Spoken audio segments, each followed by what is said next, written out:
Welcome to today's episode of the Back in Shape podcast. Today we're going to be talking all about lunges and why they are a very, very important exercise that you should be doing if you are looking to get your back healthy, strong and in shape for the long term, that is. And they're something that can be used at any phase, any level. Now, before we get into the topic, remember, if you're watching this on the website or if you're on YouTube watching the podcast, please do let us know in the comments any questions you might have, any things that come up, or how you've got on with lunges. Have you struggled with them? Have you found them easy? We read and reply to all of your comments. Now, the main thing I want to get out of the way to begin with is that whatever phase you're in, working on strengthening these, whether it's in the program, whether it's just doing lunges as an exercise in your own gym routine, you must apply the lessons that you're learning in the gym or in those workouts to the way in which you do things on a daily basis. It's all well and good doing textbook perfect lunges, your knees nice and steady, your ankles are held in place, your core's nice and engaged whilst you're doing the lunge. But then if we go into that cupboard underneath the sink and we lunge down, our knee rolls in, strains the medial collateral ligaments, the ankle collapses and the arches drop, straining that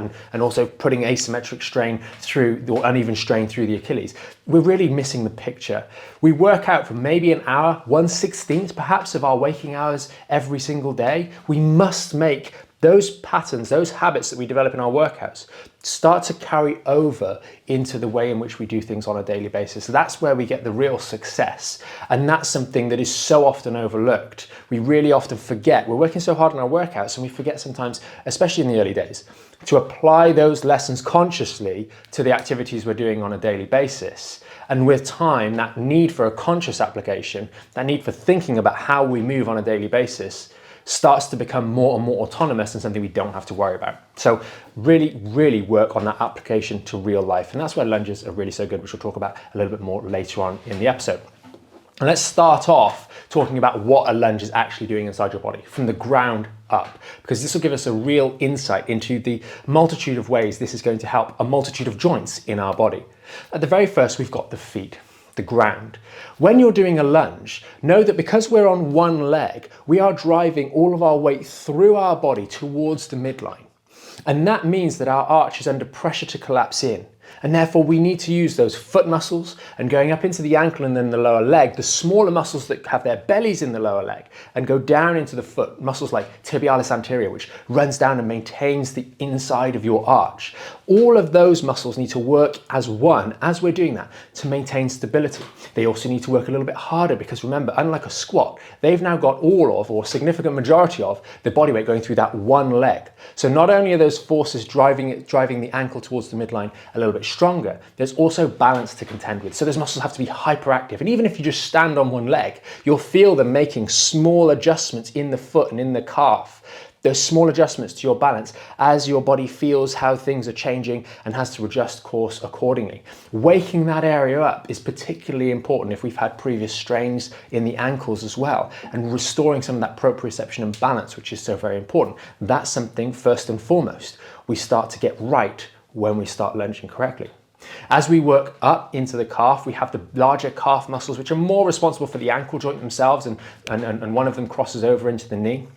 We have the soleus and gastrocnemius. Those are very powerful muscles that are going to blend with to form the Achilles tendon and go down into the foot. And they're going to be challenged a little bit more when we do this single-legged approach. And they're going to need to strengthen and adapt as a result of that.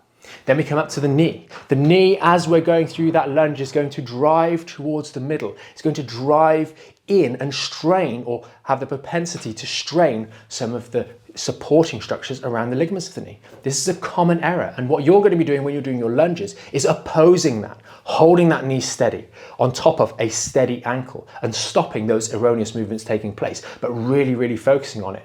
And we're going to develop the muscles, the movement patterns that prevent that gliding towards the midline of the knee, which is so detrimental to our knee health and often creates serious aggravation for those with knee pain or knee injuries, or causes those knee pain and knee injuries. Often we think of maybe the reason that we have some of those knee injuries is not why we struggle to do lunges, but we actually struggle to do lunges first. We struggle to do the movement of a lunge, and that led to the degradation of our knee. Perhaps a different way of thinking about that. And then we move up to the hip, the large muscles of the hip, like the glute complex, the glute maximus and medius, and some of the other smaller muscles around there. Those muscles are having to work tremendously hard to do the things that I mentioned a moment ago. Hold that knee from rolling in. As the knee rolls in, there's a rotation that happens through the length of the femur and tibia. as well. The glutes are going to be maintaining and preventing those movements from taking place. And as a knock-on effect down at the arch, they're going to be preventing that arch from collapsing inwards. All of these things add up, and it's those glutes that are having to really stabilize that whole process or play a significant role in the stabilization of that lunge. And now we've got those strong glutes building into the lower back or the trunk region. And when we think of the trunk, we think of the core, we think of the back muscles, we think of the spine, the lumbar spine as well, and the pelvic girdle, and holding that whole thing in its set position. As we now have a glute that's firing, or glute region that's firing much more on the one side, that's creating this asymmetrical pull on the trunk region. And what we have to do there is make sure that that trunk is nice and strong so that it forms a good anchor point. If the trunk is weak and wobbly, as the glute goes to pull to provide some sort of stability to anchor that lower leg into the ground, it's going to pull a wobbly, loose structure. Instead, a nice strong core that's not going to be pulled off center by one glute pulling a lot more than the other, one hip complex pulling a lot more than the other. And that, of course, on the front includes muscles like the psoas, which are going to be engaged as well, that run up into the lumbar spine.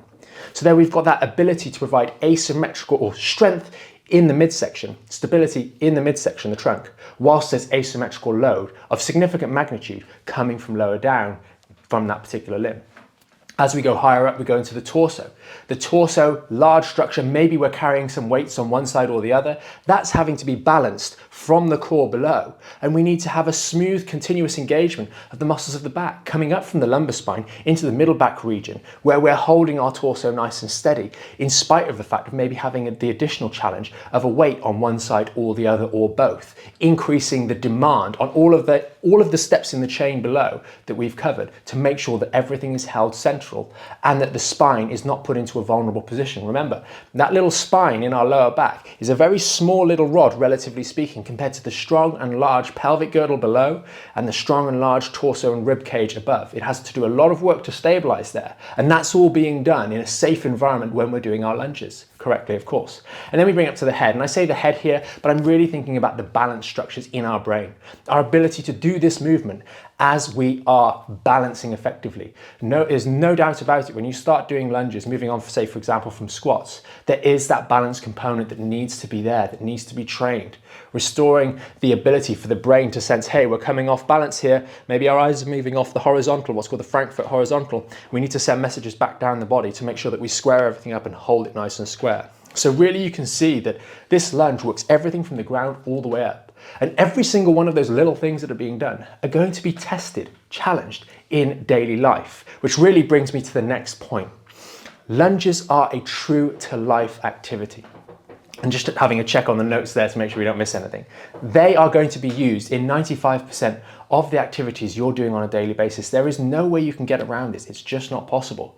And if you think you can get away with not doing lunges, I've got another thing for you. You've got another thing coming, because there is no way, unless you're going to live in a bungalow and just, never go over any steps ever in your life again, you are going to be doing lunges. Are you going to stand at the bottom of the step going, oh gosh, I wish I could get up there? Are you going to not enter your house because you have to step over something? Are you going to stand there in the middle of the road because there's not a dropped curb in sight, just standing there floundering saying, I can't go up this step because I can't do lunges? No, you're going to do them anyway. You're going to go up the staircase, you're going to step into the house, you're going to step up onto the curb, you're going to be doing lunges. And it might sound daunting to start, this lunge.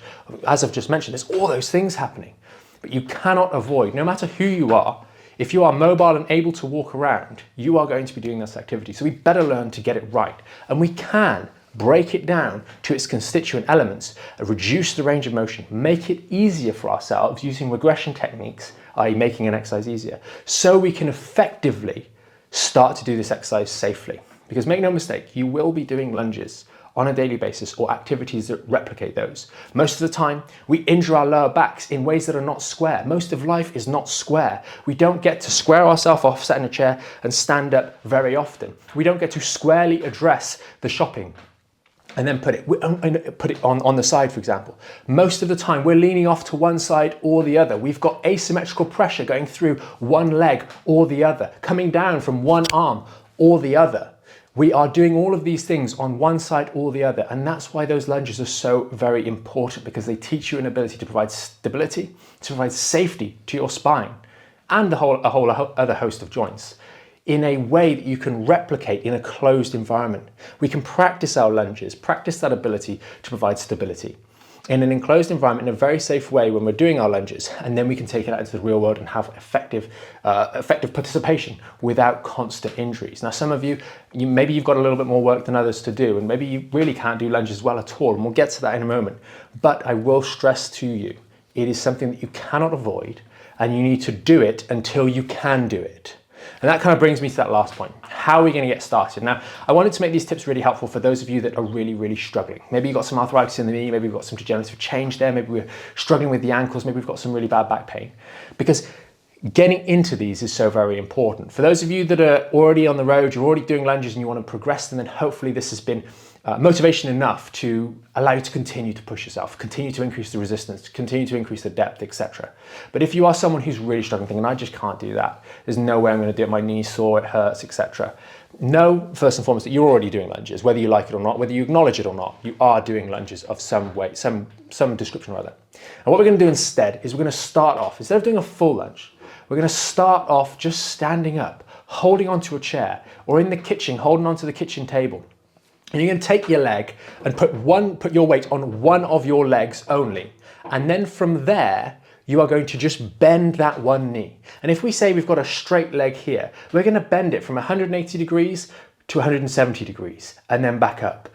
By putting the weight on the one leg, you signal that change already that I mentioned earlier. You signal the fact that that one foot is going to have to start balancing more. You're going to signal that one knee, that hip, that glute is all going to have to start doing more. The core, the balance, all of those chains are going to start to get involved as soon as you stand on one leg, let alone if we're just bending like that. That's going to get everything involved.